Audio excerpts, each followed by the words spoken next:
இன்றைக்கி நாம் carrot beans egg பொரியல் செய்யலாமா?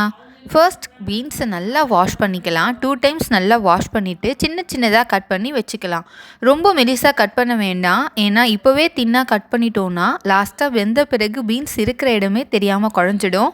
நெக்ஸ்ட்டு கேரட் ஸ்கின்னை பீல் பண்ணிவிட்டு வாஷ் பண்ணி சின்ன சின்னதாக கட் பண்ணி வச்சுக்கலாம். ஒரு வெங்காயம், 3 பச்சை மிளகா, இதையும் நம்ம சின்ன சின்னதாக கட் பண்ணி ரெடியாக வச்சுக்கலாம். வெங்காயத்தை மட்டும் சின்னதாக கட் பண்ணிக்கோங்க. பச்சை மிளகா 3 2 கீரி சேர்த்துக்கிட்டா போதும். அவ்வளோதாங்க இதுக்கு தேவையான பொருள். இப்போ செய்ய ஸ்டார்ட் பண்ணலாமா? ஃபர்ஸ்ட் பேனில் ஆயில் விட்டு ஆயில் லைட்டாக ஹீட் ஆனதும் 1/4 ஸ்பூன் கடுகு சேர்த்துக்கலாம். கடுகு நல்லா பொரியிற வரைக்கும் வெயிட் பண்ணலாம். கடுகு நல்லா பொரிஞ்ச பிறகு 1/4 ஸ்பூன் சீரகம் சேர்த்துக்கலாம். சீரகம் லைட்டாக கலர் சேஞ்ச் ஆனே ஆக்சுவலாக கருவேப்பிலை சேர்க்கணும். நான் மறந்துட்டேன். வெங்காயத்தை சேர்த்துட்டேன். நீங்கள் கருவேப்பிலை ஃபஸ்ட்டு இந்த டைமில் ஆட் பண்ணிவிட்டு நெக்ஸ்ட்டு இந்த வெங்காயத்தை ஒரு வெங்காயம் சின்ன சின்னதாக கட் பண்ணி வச்சுருக்கோம்ல, அந்த வெங்காயத்தை ஆட் பண்ணி இப்போ நல்லா வதக்கலாம். வதக்கிக்கிட்டே இருக்கக்கூடாது, விட்டு விட்டு வதக்கணும்.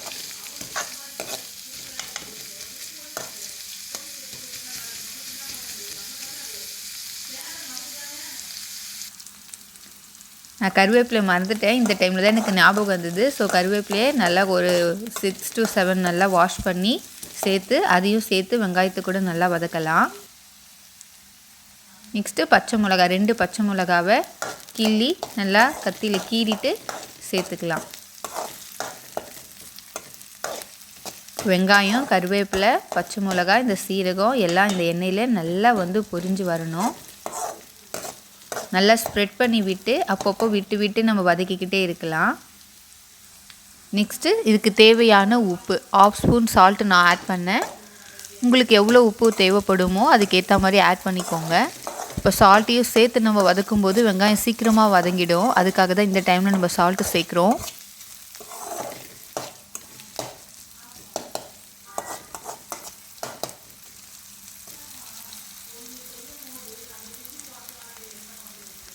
வெங்காயம் பொறுமையாக நல்லா வதங்கி கலர் சேஞ்ச் ஆகி வந்த பிறகு இந்த டைமில் நம்ம 1/4 ஸ்பூன் இஞ்சி பூண்டு பேஸ்ட்டு சேர்த்துக்கலாம்.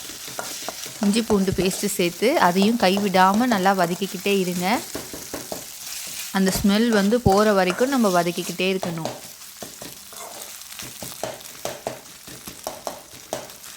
நல்லா அந்த இஞ்சி பூண்டு அந்த வெங்காயத்து கூட சேர்ந்து அந்த எண்ணெயில் நல்லா வதங்கின பிறகு 1/4 ஸ்பூன் மஞ்சத்தூள் சேர்த்துக்கலாம். 1/4 ஸ்பூன் மஞ்சத்தூள் சேர்த்து அதையும் நல்லா வதக்கலாம்.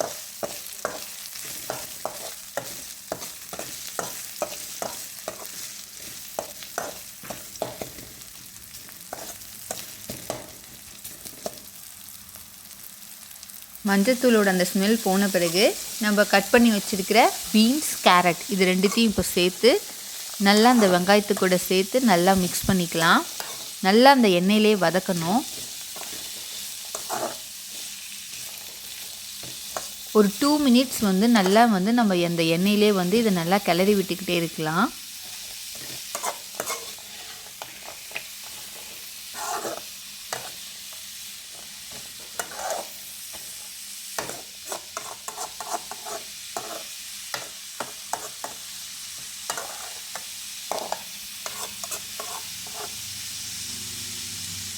இப்போ 2 மினிட்ஸ் நல்லா எண்ணெயிலே வதக்கிட்டோம். இதுக்கப்புறம் நம்ம என்ன சேர்க்க போகிறோம்னா 2 ஸ்பூன் மிளகாய்த்தூள், தனி மிளகாய்த்தூள் 2 ஸ்பூன் ஆட் பண்ணிக்கோங்க. 1/4 spoon garam masala, 1/4 spoon Kashmiri chilli powder, 1/4 spoon தனியாத்தூள் சேர்த்து இந்த எண்ணெயிலேயே லோ ஃப்ளேமில் வதக்க போகிறோம். மிளகாய்த்தூள் 2 spoon, garam masala 1/4 spoon, 1/4 spoon Kashmiri chilli powder, 1/4 spoon தனியாத்தூள் சேர்த்து இந்த எண்ணெயிலே இப்போ நம்ம ஸ்லோவாக வதக்கிக்கிட்டே இருக்கணும். லோ ஃப்ளேம்லேயே வச்சு வதக்குங்க. ஹை ஃப்ளேமில் வச்சுட்டிங்கன்னா அப்புறம் மிளகாத்தூள் இது கூட ஒரு மாதிரி அடி பிடிச்சிடும். லோ ஃப்ளேம்லேயே வச்சு பொறுமையாக நல்லா வதக்கலாம். ஒரு 2 மினிட்ஸ் நல்லா வதக்கிட்ட பிறகு இப்போ நம்ம 1 கப் தண்ணி சேர்த்து நல்லா மிக்ஸ் பண்ணி விட்டுக்கலாம்.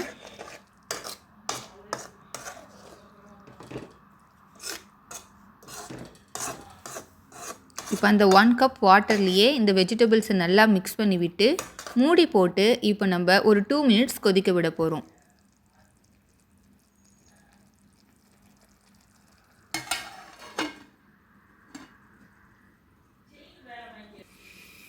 மூடி போட்டு கொதிக்க வைங்க. அப்போ தான் வந்து காய் சீக்கிரமாக வேகும். ஓப்பன்லேயே நம்ம வேக வச்சோன்னா அந்தளவுக்கு சீக்கிரமாக வேகாது.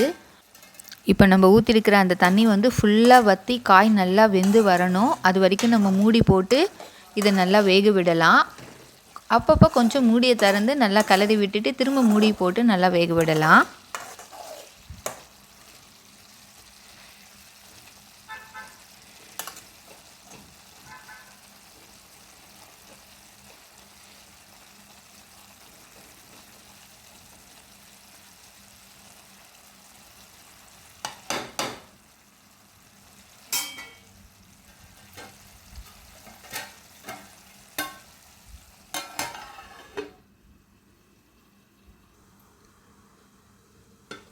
எனக்கு வந்து இது வேக வந்து 5 to 6 மினிட்ஸ் ஆகிடுச்சு. 5 to 6 மினிட்ஸ் லோ ஃப்ளேம்லேயே வச்சு நான் அப்பப்போ மூடியை திறந்து கலரி விட்டு தான் வேக வச்சேன். இந்த தண்ணி வந்து ஃபுல்லாக வற்றி நல்லா ட்ரெயின் ஆயிடணும். நமக்கு காய் நல்லா வெந்து அந்த வாட்டர் ட்ரெயின் ஆன பிறகு முட்டையை சேர்க்கணும். தண்ணி இருக்கும்போதே வந்து நம்ம முட்டையை சேர்த்துடக்கூடாது. ஸோ நம்ம பொறுமையாக லோ ஃப்ளேம்லேயே இதை நல்லா வேக விட்டு அந்த வாட்டர் நல்லா ட்ரெயின் ஆகி வெஜிடபிள்ஸ் நல்லா வெந்துடுச்சா அப்படின்னு செக் பண்ணிவிட்டு, ஓகே வெஜிடபிள்ஸ் வெந்துடுச்சு அப்படின்னா இந்த ஸ்டேஜில் நம்ம 2 முட்டையை உடச்சி இதில் ஊற்றிக்கலாம். பொறுமையாக நல்லா அந்த கரண்டியில் எல்லா வெஜிடபிள்ஸ் கூடயும் சேர்த்து இந்த முட்டையும் நல்லா மிக்ஸ் பண்ணி விட்டுக்கலாம். சப்போஸ் உங்களுக்கு இந்த டைமில் எண்ணெய் பத்தலை அப்படின்னா லைட்டாக வந்து எண்ணெய் சுற்றி ஊற்றிக்கோங்க.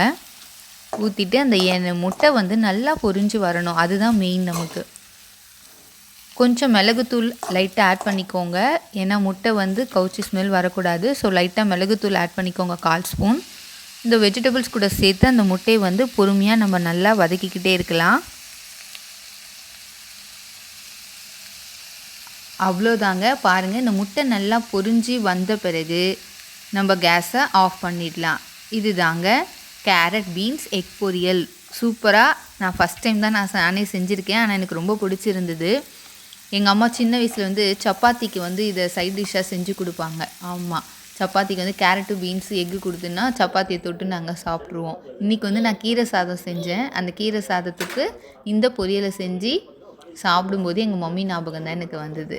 ஓகே, நீங்களும் இந்த கேரட் பீன்ஸ் எக் பொரியல் ட்ரை பண்ணி பார்த்துட்டு எப்படி இருக்குன்னு கமெண்ட்டில் சொல்லுங்கள். தேங்க்யூ, பாய்.